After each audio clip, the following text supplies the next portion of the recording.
السلام علیکم، میں ہوں ماہنور اور میں ہوں احشم۔ بچوں، آج میں آپ کو باہر نکلنے کی دعا سکھاؤں گا۔ بھائی، آپ ہر بار کہتے ہیں باہر نکلتے وقت دعا پڑھنی چاہیے، اس چھوٹی سی دعا سے کیا فرق پڑتا ہے؟ ماہنور، دعا صرف الفاظ نہیں ہوتے، یہ اللہ تعالیٰ سے تعلق کا اظہار ہوتا ہے۔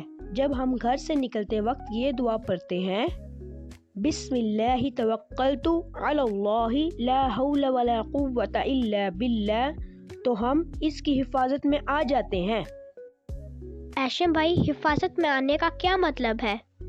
میں آپ کو اس دعا کی تفصیل بتاتا ہوں۔ حفاظت میں آنا، اس کا مطلب یہ ہے کہ اللہ ہمیں ہر طرح کی تکلیف، نقصان اور برائی سے بچائے۔ اس کے علاوہ بھی 3 اور فوائد ہیں جو اس دعا کو پڑھنے سے حاصل ہوتے ہیں۔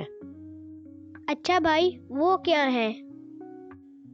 شیطان سے بچنا، یعنی شیطان ہمارے قریب نہیں آ سکتا کیونکہ ہم اللہ تعالیٰ کی حفاظت میں ہوتے ہیں۔ اللہ ہی کافی ہے، یعنی اللہ پاک ہماری ہر ضرورت پوری کریں گے، ہم اس پر پورا بھروسہ کریں۔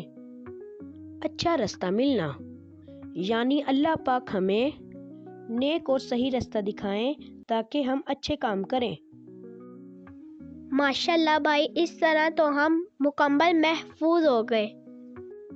جی بالکل۔ اچھا، اب میں آپ کو اس کا صحیح تلفظ اور ادائیگی بتاؤں گا۔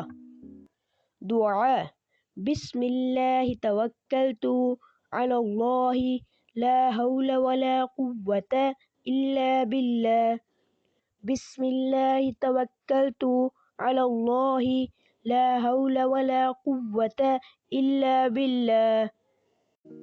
پیارے بچوں، آج کا پیغام، بچوں آپ جب بھی گھر سے باہر نکلو تو اس دعا کو لازمی پڑھو تاکہ اللہ پاک کی حفاظت میں آ جائیں۔ اللہ حافظ۔